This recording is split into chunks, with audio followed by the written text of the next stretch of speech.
Good Thursday evening, YouTube. How you guys doing today?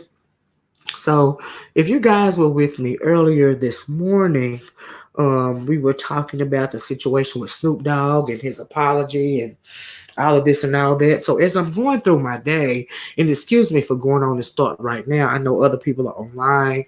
I know you guys have things to do. It's Thursday evening, but I really had to, let this out because I see something else going on and it's pretty sinister, and I didn't even touch on it at the time, but I had to come back to you guys to touch on it right now, and I'm gonna speak to everybody. Thank you for joining me. Please hit that like button. The mainstream media, and I was watching social, a couple of cable outlets, you know what I mean. Hey Renee, hey Asha, hey Nothing But the Truth, hey. And so anyway, check it out. The mainstream media, if you guys have been paying attention, they're really getting their rocks off right now. Okay, I'm just gonna put it that way. The Anglos, the mainstream media, they are all rejoicing. They're rejoicing in the fact of black men and black women. This foolishness of us going back and forth, just gender war that we have on social media. They're rejoicing in this, and they're also rejoicing because what we are witnessing and what we don't realize, but they realize it, we are watching the systemic butt breaking of yet another black male. Okay, and that black male is Snoop Dogg. Okay.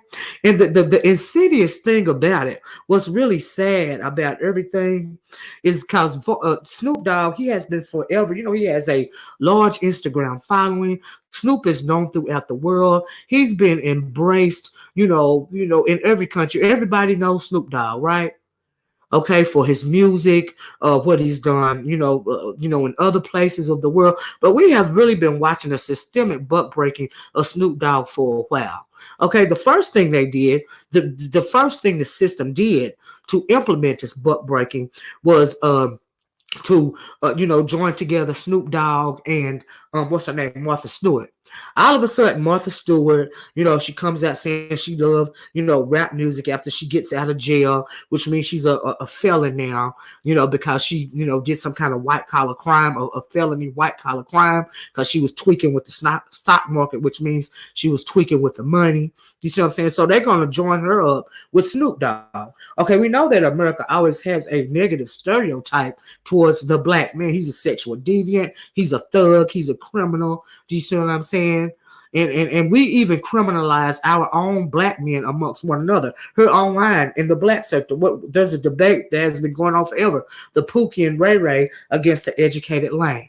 Okay, that's another reason why I said this morning that black men hustle black backwards. Some black men that engage in this, I'm better than you because I'm not standing on the corner and dealing drugs. Do you see what I'm saying? I'm better than you because I'm married to an Anglo woman. Do you see what I'm saying? That she was going, and this is associating me with white America, even though you can't associate yourself with white America, black men, no matter how many times you swirl or no matter how many biracial babies you have. Do you see what I'm saying? No matter you're still gonna be you're still gonna have a target on your back. And I feel a way about this. Okay, and I'm just, let me calm down and slow down because I really want, because see, these are not all black men. Okay, because some black men, hey Kenny, we got Kenny Conjo on here for instance. A lot of the black men, some of these black men are these anti-black woman, these he-man black woman haters, they are really in the majority. Okay, so tonight I had to come on and I couldn't go to sleep, without coming on here and asking our black men to stand up and speak out against, mainstream media. If you can't do nothing else, because you are watching the systemic butt breaking of yet another black man. Do you see what I'm saying? Now you can shout down somebody like the morning show, Joe Scoborough. You know, he's really been getting on my nerves for a couple of days because he think he can put on a cape and save the black woman. Okay? We don't need no Joe Scarborough to save us black women. What we need to do is get behind our black men and, you know, put our cape on. The cape that we have when we standing in the line for our black men, we need to put our cape over their shoulders so that they will stand up. Because we know as black women, we are the backbone. Okay? That is why I talked about reciprocity this morning. Okay, I don't care nothing about at the end of the day what Snoop Dogg called Gayle King. Do you see what I'm saying? But he played right into King Oprah's hands, like I said this morning. Do you see what I'm saying? Because see, Oprah used, because she has had something to get Snoop Dogg and people like 50 Cent, you know, since the early 2000s.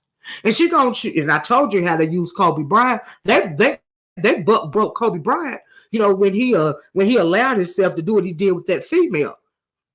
And black men are on here trying to say he didn't do this, he didn't do that. That's not the point. You don't realize that you was watching him be buck broke. A lot of black men have been upset all day about Snoop Dogg apologizing to Gayle King. You're not even mad at Gayle King. You don't realize that you are angry because you're seeing a black male undergo a buck breaking, a systemic buck breaking. That's what you are seeing. And it really pissed me off. And it pissed me off because I love black men. I don't care nothing about these he-man, black woman haters. You know why? Because they don't hate us. They ain't mad at us. They mad at the system. But what I'm not going to do is uplift you in your wrong. Because every time you uplift that Anglo woman, which has for centuries buck broke you and played a part in your lynching, in your systemic incarceration, the mass incarceration rate, the ongoing systemic, you know, buck breaking of you. Them ones that you want to cling on to and think they're going to save you. Ain't nobody going to save you. We are going to save you, whether you like it or not. See, the problem is for a lot of these black men, the he-man, black woman haters, you know, you think that your salvation lies between the thighs of a Anglo woman. And that is assimilation. And you are wrong. Okay? But see, I got a little black boy in my family. And this is why I'm pissed off. Okay? I'm pissed off because I refuse to let him assimilate. Let me try to play the little black boys. This is a school to prison pipeline, the other end of it, okay? Now, never can they ever associate and try to bring down my nephew when he's 13 years old. You know, he's taller than me already. Do you see what I'm saying? Strong black man, strong black boy. Love his black self, okay? Because that's all he was ever taught. They have pride in his blackness, all right? This is how they try to break down my nephew. This is why I'm pissed off. Okay, they can't say he a thug. They can't say he's a bad student. When he was in elementary school, me and his mama and my husband and his father, we all were continually at that school. Every time they thought they had something bad to say about my baby, we were up there correcting them. You will not take the light out of his eyes. Okay? That is why when I'm speaking about these these he-man, black man haters, I want to make it clear that I am not speaking about all black men because I have black men in my family that I love and have always protected me. Okay? When you hear me talking in this tone, when you hear the strength of my voice, this is not the strength of my mother. This is the strength of my father. That black man that came and got me from school when I was in the second grade and said, "Don't cry, baby girl. You ain't never got to do nothing you don't want to do." Okay? Because one of my Anglo teachers tried to make me go outside without putting on my coat, and I thought I was going to get in trouble by my mama if I went outside without my coat on, so I wouldn't go outside. And she tried to send me to the office, and they called home wanting to talk to my mama, but they got my daddy. And he came to school. And he told him a thing or two. And he told me right in front of that principal, you ain't never got to do nothing you don't want to do as long as you're doing the right thing. Okay? So the strength that you hear in my voice, This anger that you hear in my voice, this love and compassion is really what you hear in my voice for the black man. That's where I got that from. I got that from my black daddy. Okay? So when I tell you, black woman, too, don't take out, when you hear these very few, really in the grand scheme of things, anti-black woman haters, they're not even mad at you. They're mad at the system, because the system has systematically tried to buck break them ever since our ancestors got off the boat. But like I said, if they can't get you one way, if they can't usher you into the school to prison pipeline, they'll try to congratulate you and give you a pat on the back and make them think that they are your savior, black men. See, a lot of black men, I'm gonna say the educated lanes, they have this white savior complex, especially when it comes to the Anglo woman. Okay? And this is the other side of the buck breaking. This is why they uplift and speak up for and put on a pedestal Anglo women. This is what they try to do to my nephew. Okay? This is how they're going to try to come at my baby. Jabari, wonderful athlete. Straight A. Even though he's at the top of his class in his athletics, he's a straight A student, because in this family, education comes first. Okay? It's just the bottom line. And not only education, he's not even valued for, I don't teach him value. We don't teach him value in his sports ability, nor do we teach him value in his education ability. We teach him, we praise him for being a stand-up guy, for conducting himself, like a black man should conduct himself. And what I mean by conduct himself, I don't mean assimilation or pandering to the white man. What I mean is being a man of honor and being proud of your blackness and trying your best to be as compassionate to those that are smaller than you every day, and trying to stand up for those that are being bullied. Things like that. Being a good person. That's what he gets congratulated on. But my niece, his mama, gets emails every week. Oh, Jabari is so nice. Oh, Jabari is such a good student. Oh, Jabari this and Jabari that. I said, hold up. First, you're going to try to break him down and not care about his studies in elementary school. When you see that ain't working. Now you're going to try to break him down and think that this white woman that's teaching him is his savior complex. No. You know what I tell him when he come home?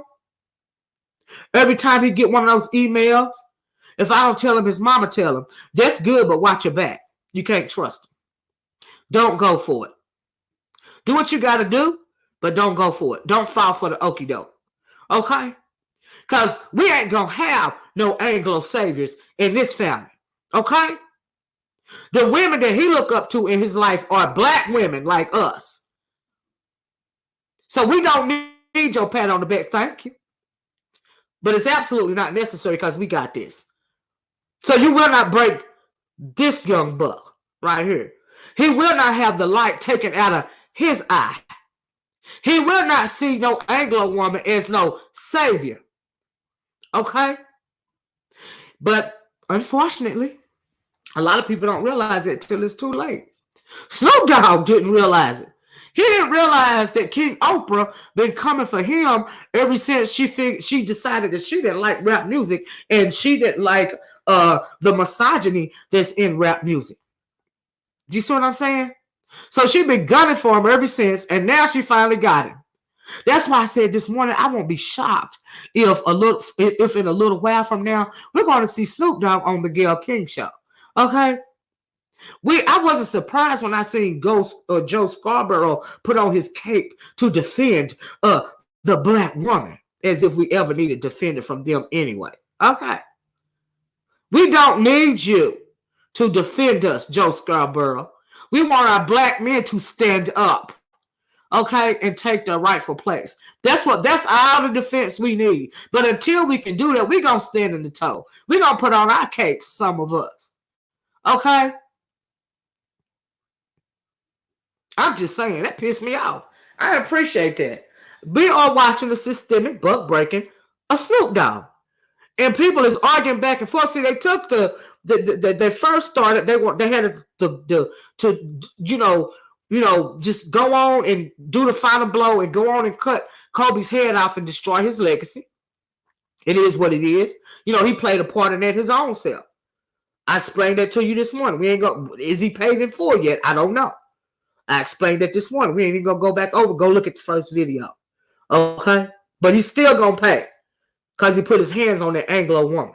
Do you see what I'm saying? So they're gonna lift you up. And at the end of the day, even if you die untimely, they're still gonna pay you back for putting your hands on that white woman. You see what I'm saying? But I discussed that in the first video. But let's talk about Snoop.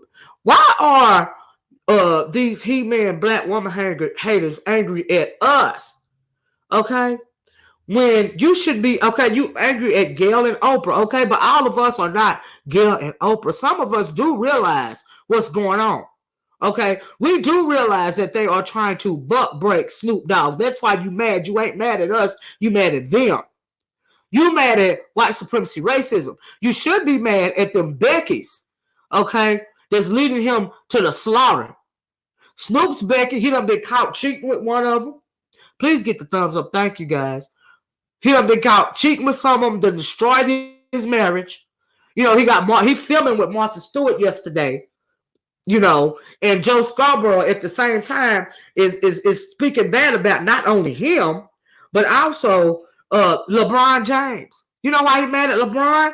He mad at LeBron for speaking up for Lisa Leslie. He didn't appreciate that because he want to be the white savior. Now, I told y'all about them white saviors. You just got to watch them, okay? Because they don't mean you no good. We don't know. That ain't what we need. And I'm sick of seeing these fools go back and forth about Kobe Bryant when you're not looking at the big picture. You don't even know why you upset. You upset because you watching these black men be buck broke. That's what you upset about. And you don't even realize it. Because you're too busy half of them too busy trying to sniff up under their skirts, thinking they're going to save them, or they too busy trying to be assimilated into madness. Okay? And they got the black men against the black women when the whole time they're laughing at the black women and the black men that engage in this gender war. Like you're giving them what they want. You're giving them something they can feel. You're giving them what they set out to do in the Willie Lynch letter. Be it fiction or non-fiction, what is said in that letter is the truth. I posted that letter. Was it last week? How many people saw that video? If you didn't see the video, go back and look at that letter. Listen to the words that are being read to you. Get a deeper understanding. Leave the surface level bullcrap alone. We don't have time I don't have time for this. Okay? But like I said, it's cool. Because if you want to do this gender war thing, you know, that's fine. But I don't want the black men that don't hate black women to feel that I in any way are referring to them. Because see, these guys that praise these Anglo women, they are already lost. But the reason why I don't want the guys that don't engage in this to feel that I'm talking to them or feel that I'm feeling a way about them, because on a daily basis, we fight a bit against systemic oppression. In my family. Why? Because we have black men in my family. Okay? There are several black boys in my family that have not reached the age of 18. So that means every day I got to be on my feet. Every day I got to talk crap to my nephews so that they can see what's really going on. Every day I have to talk to them, and I shouldn't have to, like they're grown men so they can watch their back.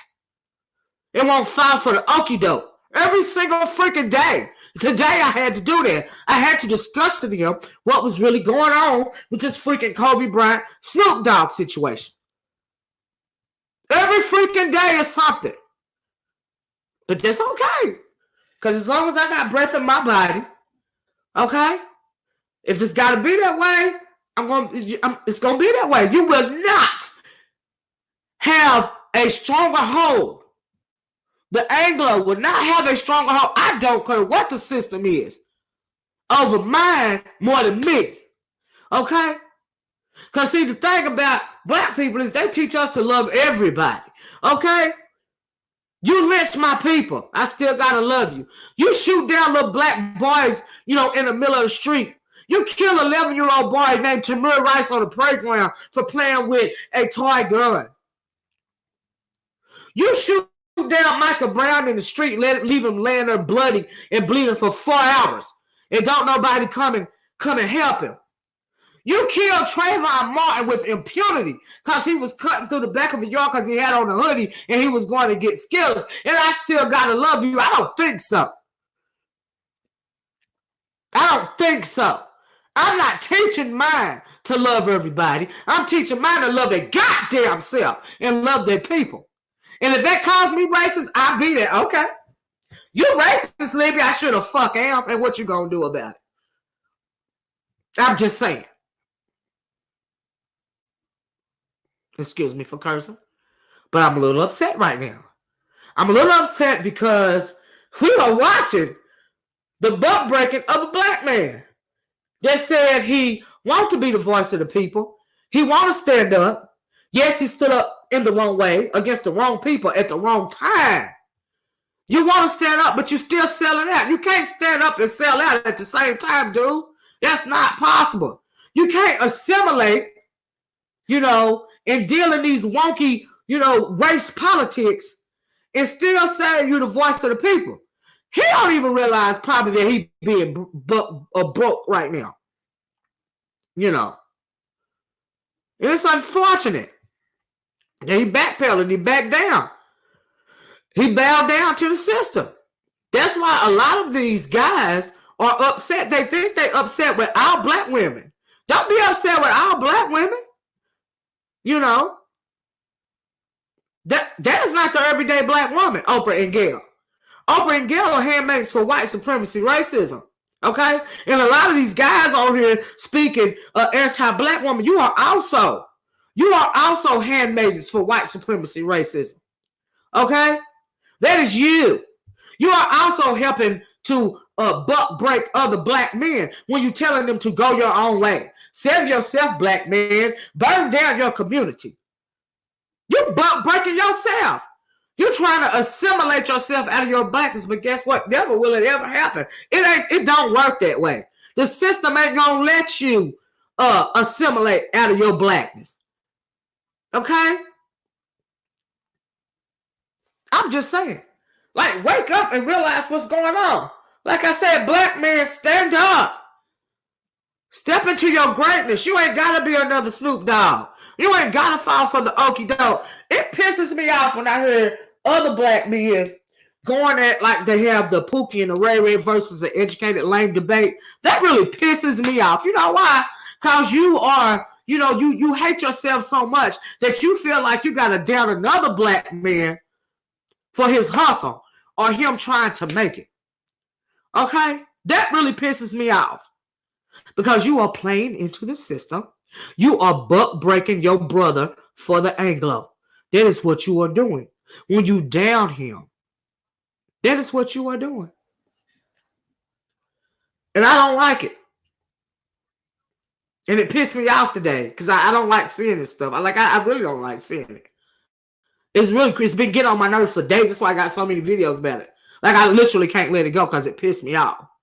Because what it did was we went from watching them castigate Kobe's legacy to Oprah slipping in her crying game, and calling out her army, i.e. Susan Rice and her boys.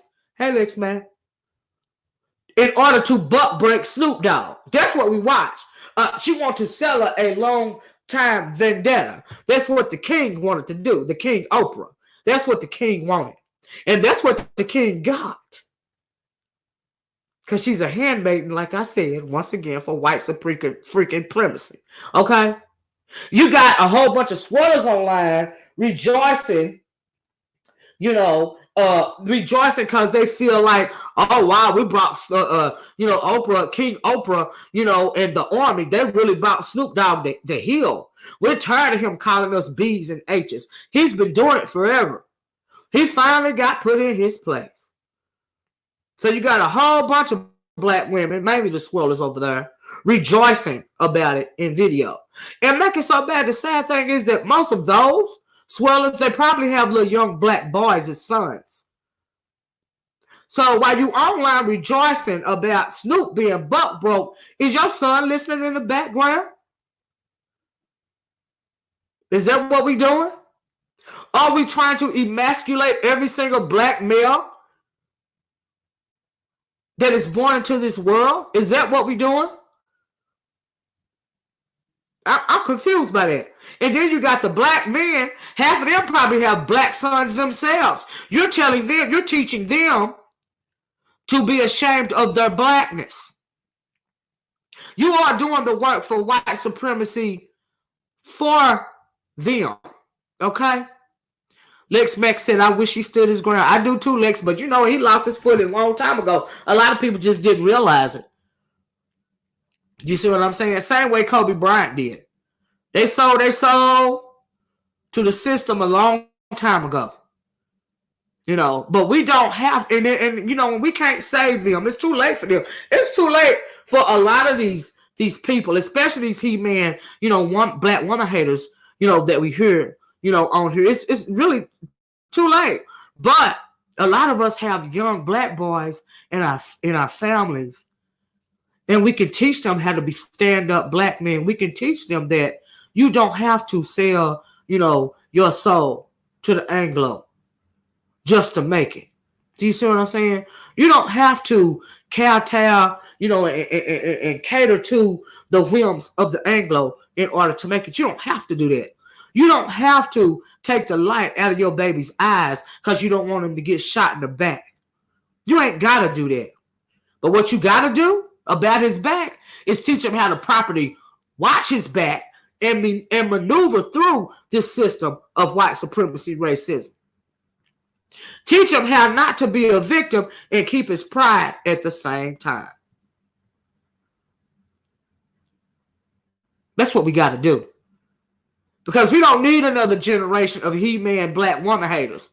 Because the system is getting off on that. The system gets off when you watch Oprah cry on TV against a black man in order for the army to come break that buck, because she got a personal vendetta against him because she never, she never dealt with the fact that she was molested and her family didn't believe her. Not only has she had it in for black men forever, she's also had it in for black women. She don't like black women either.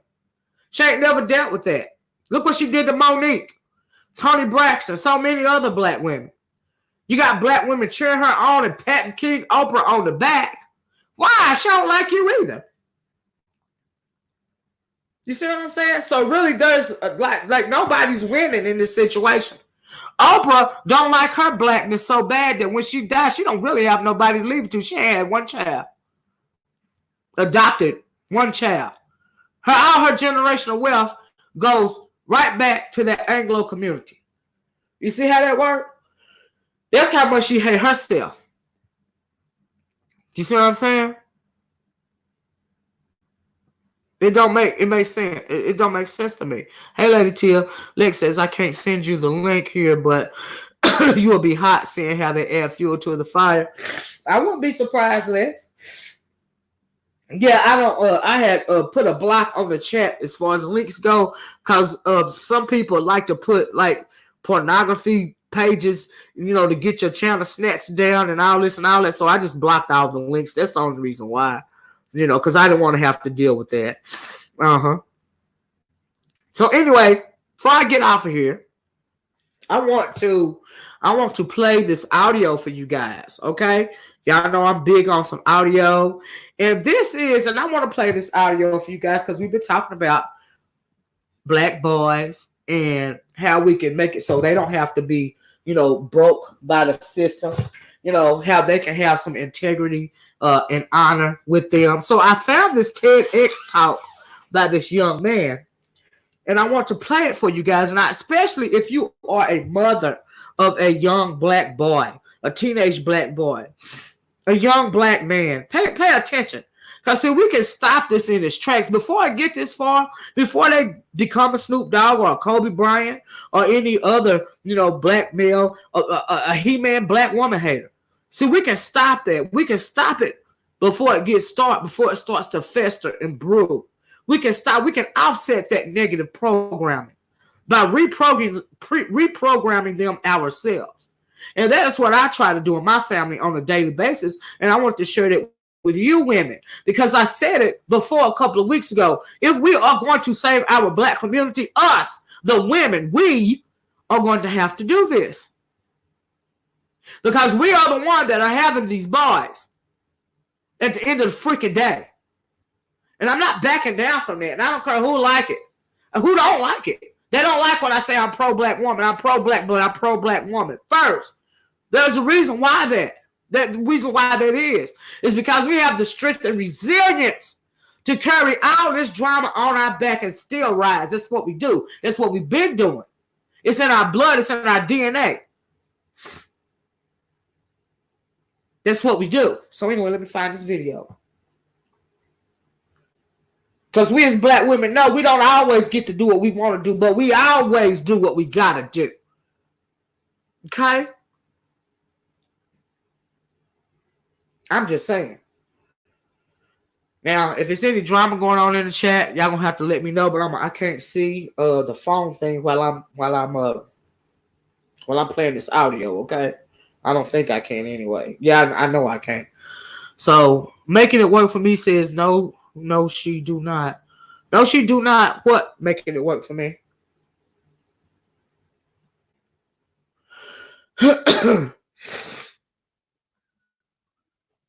Let me find this, y'all. Hold on a second. All right. This is the TED Talk that I found. The name of this TED Talk, this audio that you're going to listen to, and then I'm gonna let y'all get over. I'm trying to talk as fast as I can, but I was really pissed off today. I felt the way. Do you see what I'm saying? Like I felt the way. Making it says they had a conference call and told them to gather Snoop together. Oh, really? Making it work for me? Oh, wow. Oh, wow. You have a question? Okay, making it work for me. What's your question before I play the TED Talk? Because I'm trying to go as fast as I can, y'all. I know it's the evening. I know a lot of y'all ain't even used to me coming so late, but I couldn't go to sleep without, getting this off my chest. Y'all know how I am, right? What's your question making it work for me? But anyway, the name of this TED Talk is called The Myth of Black Male Exceptionalism. And it's a young black man. It's kind of old, though. I think it's like 4 or 5 years old. Let's see here. Yes, from 2017. Oh, no, it's just a couple of years old, actually. This is from 2017. Making it work for me. You can type your question. You said you had a question. Anyway, the name of the young man, his name is Tyree Boyd Pates. And this is TED Talks Crenshaw. And he says, in his bio, he says, I'm the exception to the rule because I am successful. Why is there an exception in the first place? That is the question he is asking the audience, and he's going to, answer that question. Why does he have to be an exception to the rule because he is a young black successful man?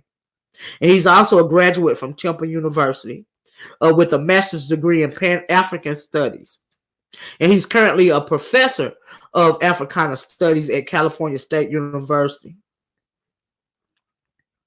And so anyway, I guess making it work for me ain't going to ask the question. So I'm going to go on and play this TED Talks. It's only about 10 minutes long.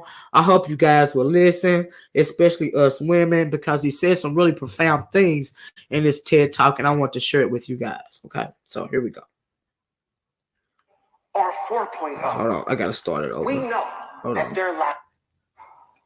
Here we go. All right. Let's see if we can get it going here.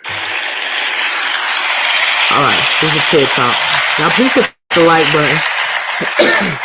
In my senior year of high school, I was told by my college counselor that college was a no-go. With a 1.87 GPA, I probably couldn't even walk the stage.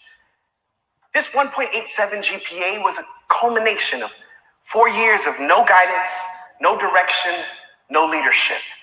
And it was also 4 years of an institution that said it had my best interests, but completely let me slip through the cracks. 10 years later, I'm kind of flexing on it. A recent professor of Africana Studies, contributor, writer to Huffington Post Black Voices. Heck, I even got to meet the President of the United States this very. Hold on, let me pause. No, Oprah, no, I never said Oprah cared about the black women. If I said that, I misspoke. Oprah don't give a dang about us. Making it work for me. Perhaps you misunderstood what I said. No, Oprah does not care anything about the black woman, nor does she care anything about the black man. And her audience is absolutely the Anglo woman. Perhaps you misunderstood me. No, Oprah do not care nothing about us. She showed us that time and time again. The way she disrespected Monique and Tony Braxton, just to name a few. The way she uses her friend Gail. Well, they're working with each other right now. And I say she started out using Gail, but they are one and the same now. And I say that because Gail has a black husband and at least one black son herself, maybe more. But no. Yeah, maybe your audio would give me. Yeah, no, Oprah is not for the black woman. No, ma'am. Never did I ever say that. No, I'm not for King Oprah Winfrey. I don't appreciate her tactics, and I don't believe anything she say. I don't want y'all. I hope y'all ain't thinking that I'm an Oprah fan, because I'm not. Maybe you misunderstood me. I don't know if I was talking too fast, but please don't mistake me for being a fan of Oprah or anything that she does.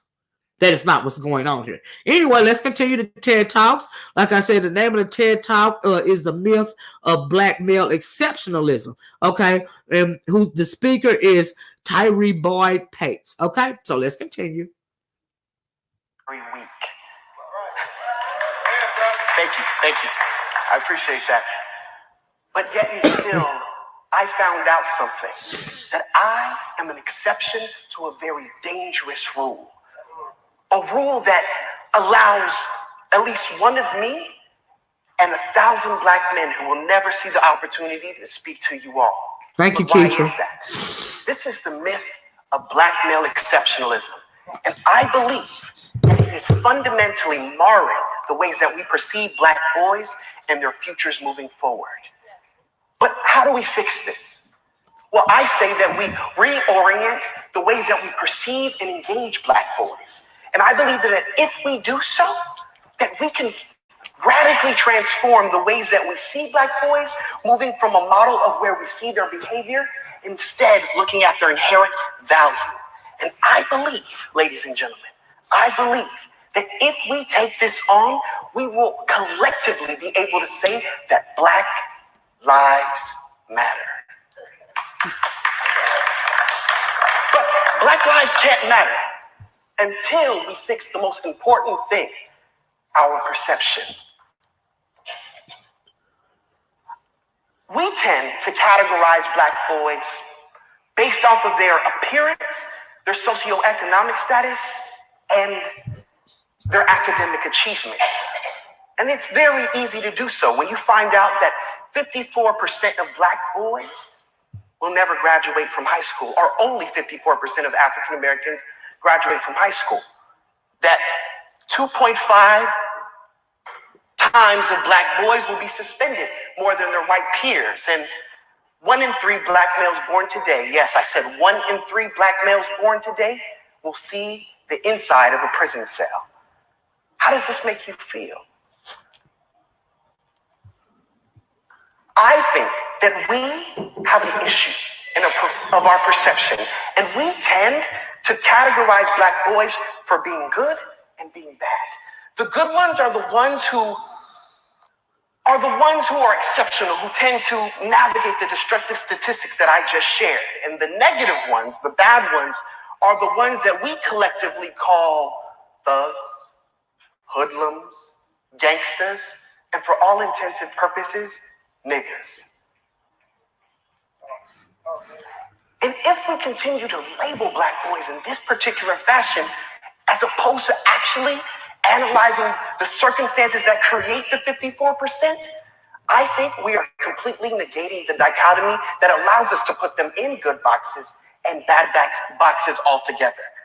Now, many of you may not find this to be a popular statement, but I think that the myth of black male exceptionalism has only gotten worse. And it's only gotten worse with the election of the first black president, President Barack Obama. Now, buckle up. This is all a part of the Obama effect. With the election of President Obama, we, for even a brief moment, believed Dr. Martin Luther King's dream that little black boys and little black girls could be whatever they put their mind to. Doctors, lawyers, mayors, presidents. Heck, even I wanted to run. But I also realized that it negatively reinforced something. It negatively reinforced that black kids can no longer make excuses because President Obama is in the White House. And because they can no longer make excuses, it's because they live in what we like to kindly call a post-racial society. A post-racial society is a society that we all live in today, of course, where it's completely void of, racial injustice, systemic bias. Nobody goes to jail at disproportionate rates. But do they? With the election of President Obama, the only way that black boys can ever succeed is if they choose to take the high road.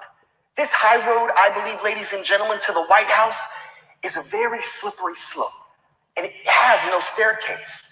And so what we do to tell black boys that they can be a success is if they follow three basic things: exceptionalism, assimilation, and respectability politics.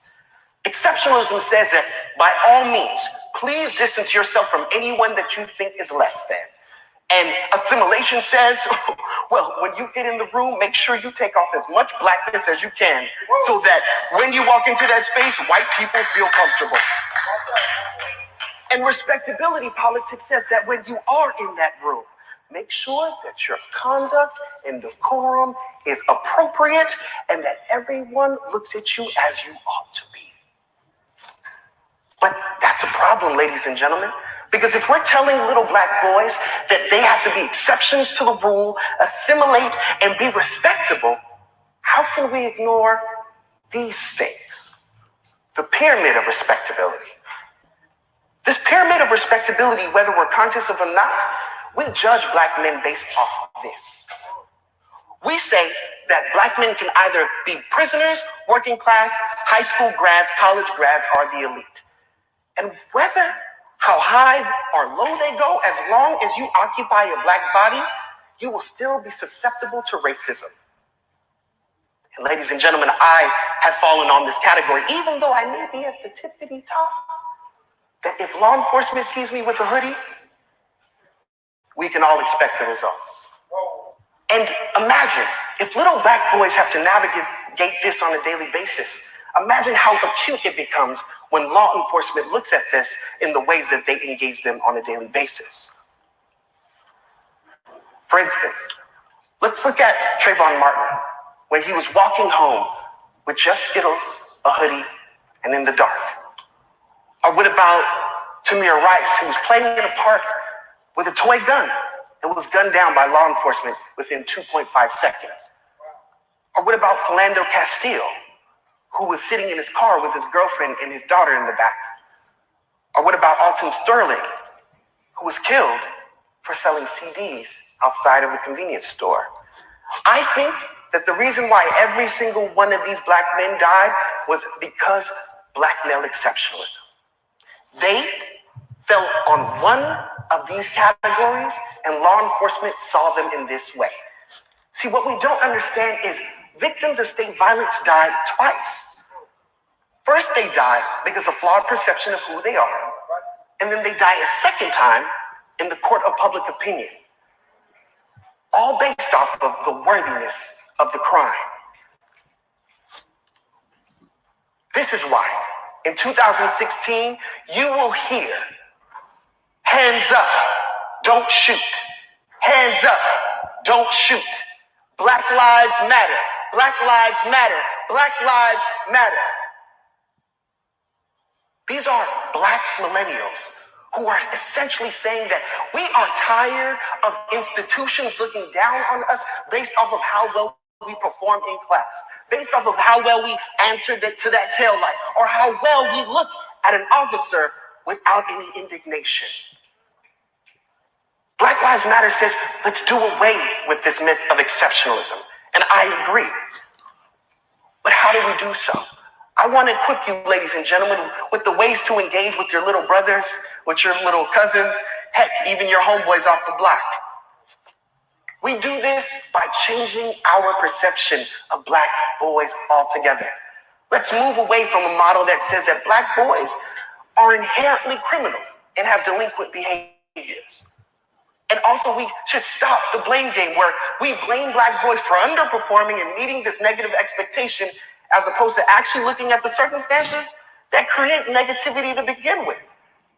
And then thirdly, we just affirm all black lives, whether they have a 1.87 GPA or a 4.0. We know that their lives matter. Thank you, ladies and gentlemen. And that is what I was talking about, point blank, period. And that is how I feel about the whole issue of when you have the debate, for instance, of the Pookie and the Ray Ray thing going on. You know, when you have, you know, black men speaking down on other black men, or you have, you know, these swirling women speaking down on black men, or these swirling men speaking down on black women. We all need to uplift one another. And when we don't uplift one another and we go back and forth against one another, we are essentially breaking one another down. And that is what I want us to not to teach to our black boys or our black girls. You know, like I said this morning, we have to begin to teach them reciprocity. Somebody said, and making it work for me, I guess I misunderstood you. I'm sorry, but yeah, I'm definitely not in a agreement with anything that Oprah says or does. Do you see what I'm saying? And so yeah, I don't want you to think that I was. And yeah, somebody said also, I think it was Jack that says he sound like a coon though. Now at the end of this speech, Jack, did you still feel like he sound like a coon? Were you saying that he sounded like a coon before because of the sound of his voice? Because to me, no matter what the sound of his voice was, as a black man, he was telling the truth. He didn't say nothing coonish, in my opinion. He was speaking truth, in my opinion. Hey, Lady T. Hey, everybody, if you just joined me. I saw I Am Lucy step in for a minute. Peace, I Am Lucy. But I hope you guys understood what he was saying. You know, Lady Tia said the race war on us, against us, is what this has turned. You're absolutely right. You're absolutely right. And then sometimes we engage, you know, in the war against us. We engage in that war and we hustle, you know, for the system that is against us. We do the work for them. You see what I'm saying? I guess he did have, he may have, you know, sounded like a coon at first, but the words, what I'm saying, that were coming out of his mouth were not coonish at all.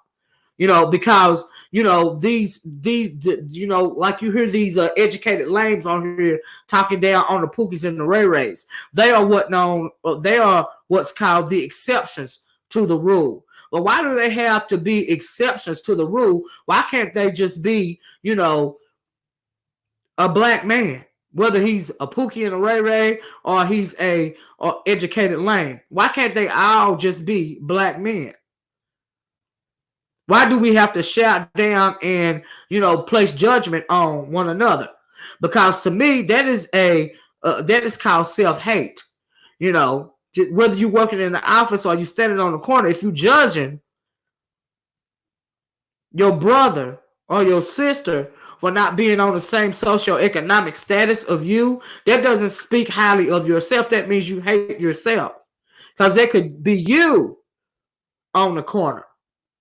You know, but they have deemed you acceptable in society because they think because you work in that high rise, you are more than what they coin a Pookie or a Ray Ray. That is self-hatred. Do you see what I'm saying? And that is not cool. Lady Tia said, Miss Olivia, did you see Al Sharpton sitting up there on MSNBC shucking it? Yes, I did see him, Lady Tia. Yeah, I played that video last night of him up there shucking and jiving. I sure did. Uh-huh. Uh-huh. Keisha said, just like when you speak direct to your being hostile. Direct your being. Yeah, absolutely. Absolutely. Uh-huh. Uh-huh. I've had to fight that, all my life in public, when I was working before I retired. Did that ever stop me from saying directly what's on my mind? No. Because a black man told me that I didn't have to do nothing I didn't want to do as long as I'm doing the right thing. So they never will dim the amp in my voice. That will never happen. I'm just not weak like it. I'm just not going. I love me. I don't have to cow down or change for anybody for as long as I'm doing the right thing. Okay? So, and that is what I want us to teach our boys going forward. And that is why I want to, share that, his wise words, because I thought he spoke so eloquently, because he went to the heart of what the issue is, even here online. We got to stop buck breaking our darn self. Like, for real. And so, yeah. Yeah, his words spoke to me as well, making it work for me. Lady Tia said, Ricky Smiley said today, so now where's Gail apology to the Bryant family? Gail is not going to apologize to anybody because really, technically, Gail did exactly what she was supposed to do, which was, and I talked about that in my first video, was finish off Kobe Bryant's legacy. Because she is a handmaiden for white supremacy. Gayle King will be given no apology. She turned it over to CBS and said it was CBS' fault. Do you see what I'm saying? And that was it. And CBS said, yeah, we take the blame. Don't blame Gayle, blame us. That was it. She did what she was supposed to do to secure a spot. That's what she did. Brandy said, tuning in late because we're making Valentine's Day bad. Oh, is that right, Brandy? Cool. That's what's up. Making it work for me said, if you ever worked, with the Anglos, yeah, that's right. A person would understand. You're absolutely right. You have to be around them to understand what the deal is with them. So you're right about that, making it work for me. Well, don't you think Susan Rice threatened Snoop? Absolutely, I think Susan Rice threatened Snoop. She was doing what she was supposed to do, too. Because she is also a handmaid for white supremacy. She married to an Anglo, for goodness sake. Absolutely, she threatened Snoop. She helped in the buck breaking process. Absolutely. Sure did. Uh-huh. They have stereotypes they do have stereotypes in their head. I agree with that. It's unfortunate. Jen Talk said it's sad, but good to see where everybody stands. Absolutely. He was embarrassing. Who was embarrassing? Snoop. Yeah, Snoop, he sold out long time ago. He don't like that he sold out. He be trying to keep some little pride when he be talking reckless. But if you notice at the end of the day, he always going to come back and apologize. Do you see what I'm saying? And so, yeah. Keisha said Ricky Smiley needs to choose what side of the fence he wants to be on. Also, he put on a dress before. Absolutely. Absolutely. I don't even know what it is that Ricky Smiley, he go back and forth so much to where charity is what it is with Ricky Smiley. Okay. You got to take somebody like that with a grain of salt. He want to be Snoop Dogg status. If he ever gains that Snoop Dogg type notoriety, you'll see him, shucking and jiving for the man as well. At the end of the day, And so, yeah. Making it work for me said Ricky Smiley is too lukewarm for me. Yeah, he always really at the end of the day is middle of the road. Do you see what I'm saying? And I think that the problem with Ricky Smiley is when it came to the Snoop Dogg situation, I think that he felt so passionately about that because I don't even know if he recognized that he was witnessing a public systematic buck breaking of yet another black male figure. A prominent black male figure, if you will, because like I said, everybody knows who Snoop Dogg is, but Snoop Dogg's buck breaking process started a long time ago. It really started. Oprah had been gunning for him ever since she got into it with him in 2004 or 2008. I showed you guys how that whole thing got started in the video the other day as well.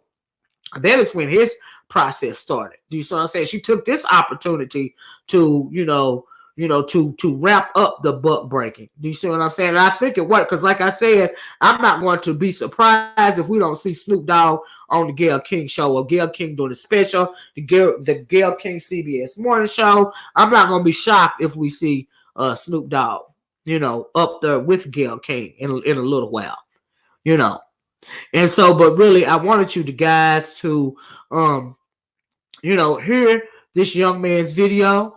I felt like he spoke eloquently.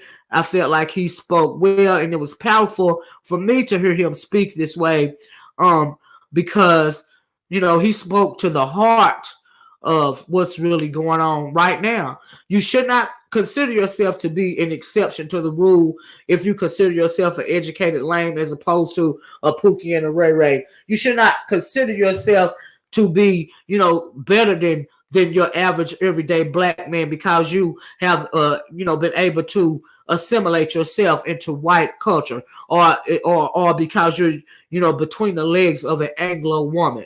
Do you see what I'm saying?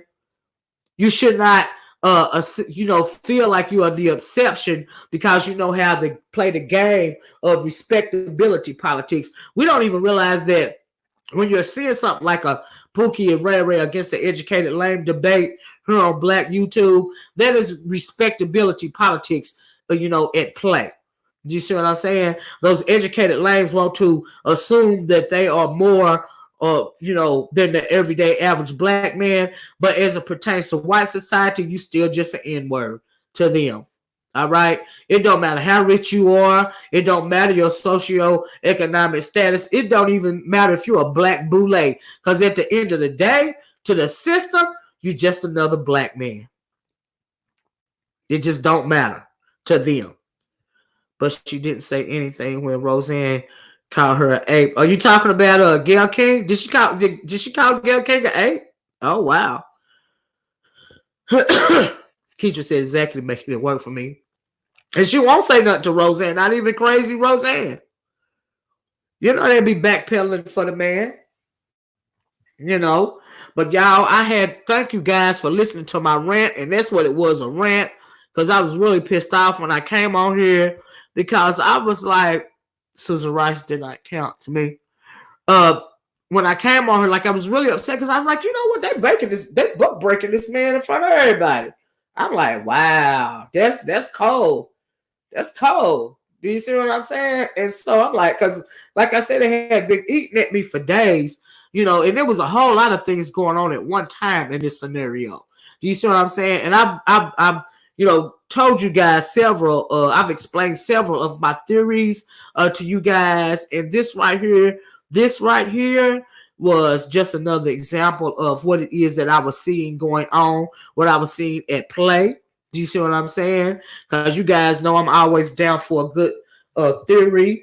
You know what I mean? Because at the end of it, we are critical thinkers over here, and eventually we are going to get to the bottom of things. And you guys know that sometimes I will tend to get obsessed, with a subject.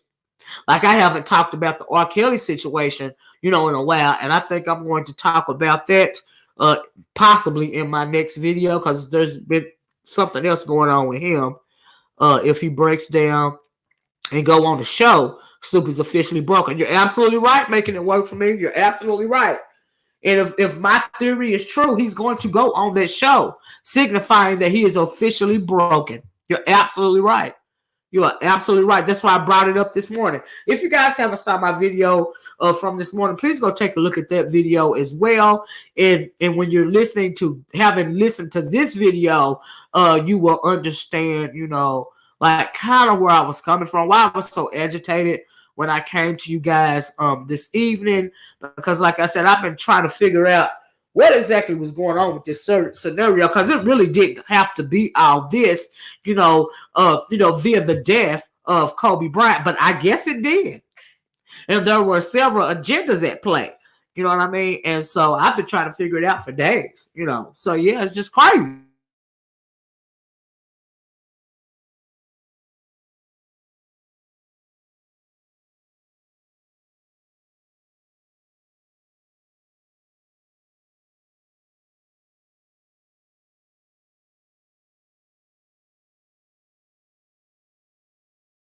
Gail is invited to the show. Is that right? Wow. Really? I had no idea. Wow. We will be right here with you. Thank you. We can talk and chat for your content. Thank you, Keitra. I love you guys. Oh, Susan Rice is going on the show. Is that right? Wow. Wow. I didn't even know that. But you see how things come together? There's always a reason when we see this display of dysfunction being set forth, even from, those that shouldn't even be worried about these kind of situations, like a Susan Rice. Do you see what I'm saying? Because I couldn't figure out at first, why in the world would she even comment on something like this? I mean, you up there, you for you are not only a handmaid for white supremacy, you at the table of white supremacy. Do you see what I'm saying? You're an advisor for the World Banking Organization. For goodness sakes, why are you taking the time to, type out a tweet to a Snoop Dogg? That didn't make sense to me. But, we see things, becoming undone. We are starting to see, the buck breaking, the pandering for the black female vote via the Democrats. We are seeing, Joe Scarborough and all of them Anglos get their whole life over this situation. Do you see what I'm saying? We see, all of this stuff being played out. It's a large social experiment, to see, how much we will cooperate, when it comes to these situations. You best believe these people are taking a look and documenting what it is that we are doing to one another, and so, yeah. Making it work for me says, so Snoop has invited Gail to his show. I'm done. Stick a fork in me. Lady Tia said, I wish you would have said I felt how I felt. Absolutely. Didn't have to call her a B he didn't have to call her to B, to get his point across. Thank you, making it work for me. You know what I mean? It ain't, like I said earlier, it ain't what he said, it's how he said it. You know what I mean? And if he would have said it in a different way, there would have been no need to apologize. But they start browbeating him with the derogatory, terms that he used. Because he was too emotional. Like, why are you so emotional when you're dealing with these types of people? That's another problem that we have. Sometimes we get too emotional. And it's cool if we are overly emotional with one another because we understand what's going on. But when it comes to, the system, you can't afford to be emotional at all. You have to be matter of fact. That is one thing that I learned when via so many years of working with these Anglos. When you're dealing with the Anglos, you got to set your emotion to the side. You got to be just as cold as they are, or they're gonna roll right over you. And that's just a fact. Brenda said, I was surprised Susan Rice jumped in it. Yeah, right. Good to see you put it in perspective. Thank you, Brenda. Thank you. But yeah, guys, I'm going to get off here. We over an hour. You know me. I'll be trying to get in as much as I can within an hour because don't nobody want to listen to me go on and go on and go on and go on and go on ad nauseum forever. But I thank you guys for supporting me. And it means so much to me when you support me, even when you support me financially, when you support me by clicking that like button, when you support me by, contributing to the conversation, it makes me want to keep, putting out more videos and keep, creating content. It makes me want to, continue to share my opinions, my theories, my rantings, my ravings, my whatever with you guys. I appreciate you guys' support in every way. I really do. I'm going to get off of here. Thank you guys once again so much for listening to me. I love you guys. I hope you guys have a great, Friday tomorrow. I understand it is Valentine's Day tomorrow. If you're still into that, have a good Valentine's Day. Do you see what I'm saying? If you're not having a good Friday, it's the last day of the work week for, a lot of folks. You know what I mean? And Lady Tia said, I always love and appreciate when you come on. Thank you, Lady Tia. That means so much to me. Thank you, Thank you, Jasmine. You welcome. She's powerful. So I'm going to get off and you guys have a great night. I'm sorry for coming to you guys so late.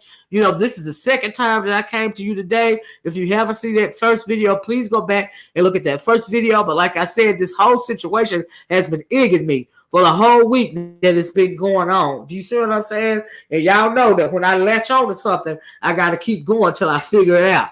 Okay, that's what we do over here. You know what I mean? You guys, a lot of you guys been rocking with me for a long time. Y'all used to the madness, that be coming out of my brain because y'all are critical thinkers just like I am, and we get each other, and I appreciate that as well. I really do. Keisha said, yes, we do. Been trolling with you now for 2 years. Thank you, Keisha, girl. I love you guys. I love you all. You guys have a wonderful night. Don't forget to smile. Don't forget to smile at somebody. Don't forget to, love your fellow man. Hey, Kiki. And thank you, Kiki. You know what I mean? And never, ever forget to love your beautiful melanated self. Y'all stay woke. Watch your back. Watch your front. Watch your side. I love you guys because that is what I'm required to do. And I'm also going to talk to you later. So bye-bye. Peace.